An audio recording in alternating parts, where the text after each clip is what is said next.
Hey, welcome guys. My name's Athena and today I'll be getting my earlobes repaired.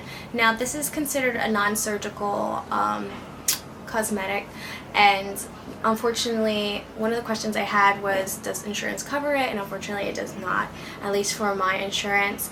I'm here in New York City, so the prices are pretty expensive, but if you have any questions or want some advice on some of the things that I did to help me afford to pay this off, you can comment down below and I would be more than glad to help you guys when it comes to closing your ears. The second question I had was, how long does it take? It could take up to 45 minutes. It depends person to person on how serious their ear is and how much time the doctor may need to repair the ear, because you want to make sure it gets that round, smooth shape. So you want the doctor not to rush that. It's going to be on your face forever. Another thing is, the next question was, how long have I had my ears gauged? So I had my ears gauged, I would say, since I was 13, so around maybe 13 years that I had them gauged then. And with that said, I did let my ears grow up to 1 inch and 1 inch and a little bit bigger than 1 inch, and then I stopped because I realized it's just a lot of maintenance, washing, cleaning, and then getting different designs. I love all the gauges I had, but then it just became too much. So there was that. They did get this small. This is my left ear.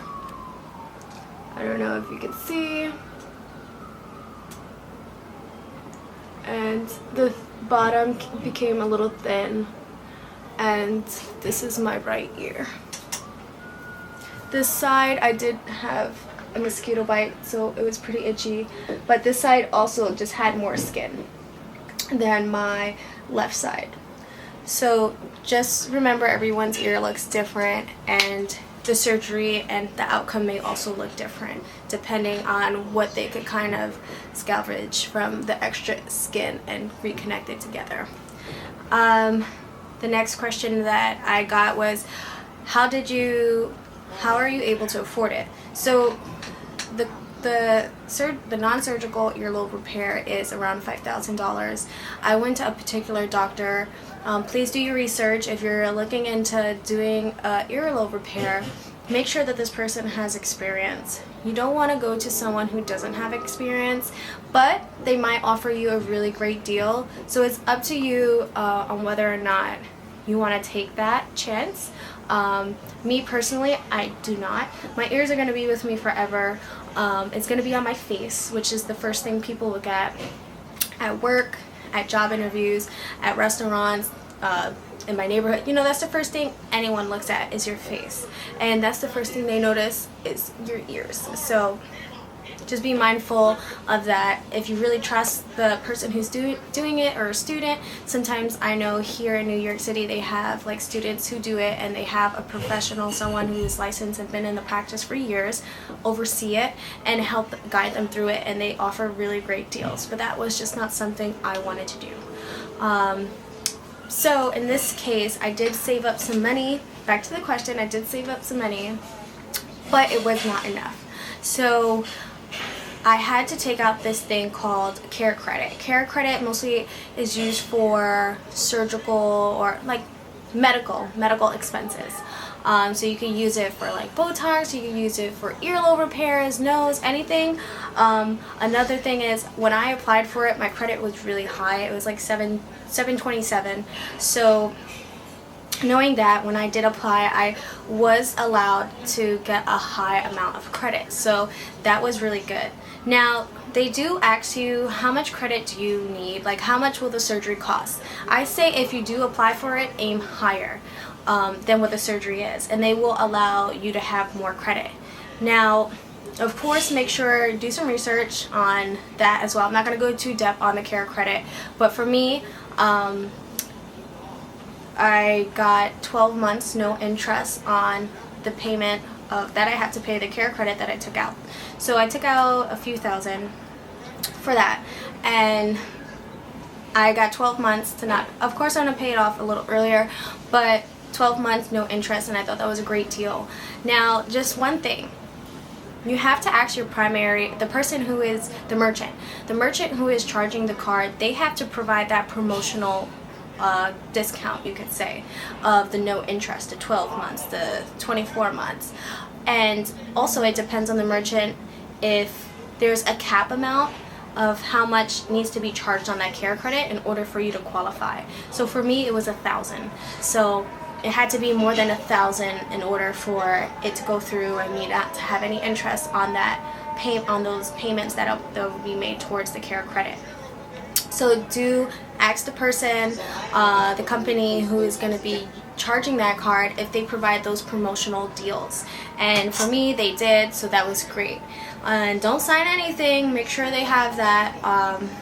And I think that was pretty much it. I'm really excited but also nervous at the same time. I've had my ears like this for like 13 years, so this has been with me all my life. And I'm not, how would I say this, I'm getting my ears closed not because I want them closed. This has been a journey and an experience for me, putting myself through everything I went through when gauging my ears. This was something that I wanted and something I've been wanting to keep. But because I am branching out into newer jobs and things like that and opportunities, that means certain places don't allow certain kind of looks. So there goes that, and the look was I had to get my ears closed. So I am doing that. Hey everyone, so I just came back from outside. Today is Friday and I got my surgery on Monday. Now there are a few things and reasons why I didn't do any videos from that time and now. The first reason is I have been working since I took that day, this day I got the surgery, and the day after that off. Another thing is my ears were covered, so there was nothing really to show at that point except me just going over my experience on the surgery itself and what led up to it. So the surgery went good, I feel, and the doctor was very patient and he took his time. Of course, there's other patients, so everything has to be timed, but what I mean is he didn't rush. I didn't feel like he just wanted me to get out of there. He took care of me throughout the whole time, and one of the things I would say is I did not feel it at all. Soon as he numbed my ears and he tugged on them a little to make sure that I didn't feel them, I was fine. So I could say this, when you're doing the surgery you probably won't feel it, and if you do at any point, of course let them know, hey, I do feel it, but of course they will find out prior to even putting anything close to cutting or fixing or sewing in your ears. So there's that. And the place was very clean, they were very organized. Also, he explained and he went over what he will be doing. Every person is different case to case on how their ear is and how they will reconstruct that earlobe. Now, also that depends on the experience this doctor has. I didn't talk about this earlier, but the doctor I went to, he has a lot of years on his belt and he's been doing this for a long time. Now, I looked into him, I looked at his background, I looked at his credentials. I wanted to make sure that I was going to someone that I can trust and someone that I know that this money is going towards something that will benefit me, which was my ears. I wanted to make sure that outcome and the post-care and everything was worth that money, and they provided that to me. Also, the next thing is the first few days, I didn't really feel pain. I guess it depends person to person on their tolerance. Also, I do know the first day when I got the surgery, the first 2 hours, he told me that I probably won't feel much until maybe later. I got the surgery around 8:30, around there, 8:30ish a.m. And I didn't really feel like throbbing or anything like that until maybe like 11:30, 12 o'clock. That's when I started feeling like throbbing, I started getting a headache, but that is all normal. And of course, they explain to you before you leave, if you notice any of these things, please call us, send us pictures. You know, you want to make sure that you communicate these things with your doctor or their assistants, if their assistants if they have one. And that's very key, because you are spending money on this, and this is on your face, and you want to make sure that it heals correctly. Now, they did send me a post-care thing, and I wanted to review that since I didn't have it before, because I didn't have the surgery yet. So they told me before you get the surgery, you don't want to take any blood thinners such as aspirin and ibuprofen. Of course, don't drink. And additional to this, you may take Tylenol. Now for me, I didn't need to take Tylenol. I did carry it with me for the whole week just to make sure, just in case if I might have needed it, but I did not. So once again, I feel like it just depends on person to person when it comes to pain tolerance. And then after. Now this is a big conflict to me, because I am a trainer, and one of the things I do is I lift a lot, I work out a lot, so I can't do that at the moment because it will affect the healing process of my ears. And of course, my doctor explained this to me. He did tell me after a few weeks, after they moved the sutures, that I can do moderate to very low activity, maybe such as yoga, but nothing with heavy compound lifts like deadlifts and squats or even bench. So make sure you talk with your doctor if you do play sports or any activities, that if this is something that you could do, and when can you start? When can you pick up back on it? Another thing, they want to make sure that you apply sunscreen. So for me, I'm getting this in the summer. I got it in the summer. So you want to apply sunscreen. You also want to get this thing called Citigen. I think that's what it's called. Citigen. But my point is, don't apply that immediately right after you get your surgery. I'm pretty sure this is after they take out the sutures. You want to talk to your doctor about that as well, keeping them moisturized. And then the Citigen, let me see what exactly it's called. Siligen or Siligen. The Siligen, that's what it's called. The Siligen is what's going to allow proper healing, and if it kind of welts up, like how certain scars would, if it's really deep, this will help alleviate some of that elevation in the skin, some of that growth. It will also help with the redness. It will also help with darkness. So for me, I know I have scars and they get darker, and sometimes there are other scars that are much more of a fade, closer to my skin color, but that is because they aren't that deep. So I had fell once during a construction site when I was a kid, and that healed fine. I didn't scrape my arm that hard. It was barely on the skin. Now I do have scratches on my leg from my cat, and now those were deep, so those were darker. Now with the Siligen, that will definitely help with that. So do talk to your care provider and see if this is for you. Another thing you should know is you don't want to use Siligen on an open wound. So like I said, talk to your doctor about it. See if it's something that you would want to use. This is also good for other operations such as a tummy tuck or any other kind of scarring. Now to my ears. Let me show you guys. So I'll put on this side, I will put the before photo or small clip on repeat of before, so you can see how it looked before versus now. Now they haven't took out the stitches. I got it Monday. Today is Friday, so it's only been a few days. Next Monday is when they take them out, and this is how they look right now. Let me see if I could bring my camera up a bit. There we go. There we go. So this is the left ear. Let's see if we can zoom in a bit. Let's see. There you go. So this is the left side. Now this is the one where I had more skin closer to the end, and my ear was pierced closer to the bottom. This allowed more of a stretch this way than more in the center when I gauged my ear. So you do want to be mindful when you gauged your ear or wherever your ear was pierced. That's going to kind of dictate how the earlobe will appear when it becomes gauged. This was closer to the end of it So therefore, that's why that skin on the side looked more thinner. So the doctor had to work a little more on this side of the ear.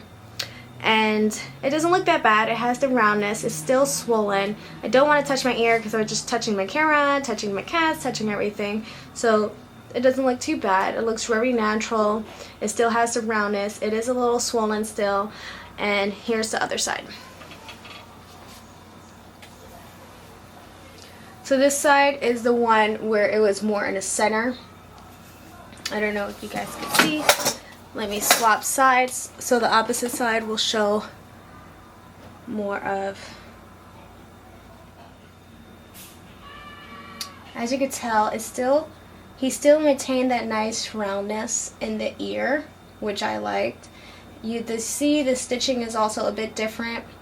It turns and it's more closer to my face, and that is because this one was more in the center of my ear. So he had to pull the skin here. Now, usually, depending person to person on how their ear and their face is, this would be more of a better place. Right here would be more of a better place for the scarring, because then it looks more of a natural line versus it being right in the center in the middle of the earlobe, if that makes sense. Now, let's zoom out. So that's how my ears look right now. Hopefully Monday when they take them out, they look a little better. This side is more swollen. Let me see. I don't know if you could tell. It's a little more swollen like a sausage, and this one isn't as swollen, but it does have like a little bump over here. It could just be swelling or some fluid in the skin. So when they take out the sutures, that's when I will tell whether or not how it would heal. And they recommend 24 hours after to use the Silicone and sunscreen for the ears. Another thing before I let you guys go, and we touch base on Monday, is do not have your ears exposed to the sun prior. It will burn, it will hurt, it will feel irritated, and it will feel very uncomfortable. So what I did was try to avoid going in the sun that much, but also it is summer, so when I have to go to work and stuff like that, I bought a hat. It's a big hat. It covers my whole entire face, around my ears, everything, and it is perfect. It's very thin and light. If you guys want to know where I got it from, I'll post it on the bottom link, and I'll put that. I got it from Amazon. I'll post the link on the bottom, and you can check it out and see if that works for you. Of course, you can find something more stylish. For me, I just wanted to get something simple, something just for now. So it's up to you whether or not if you want to get that. If you have any questions about the leading up to the surgery and prior and after and before, whatever, please feel free to comment down below. Please like and subscribe to my channel for more videos like this that are helpful and informative, and I will see you guys soon, hopefully on Monday.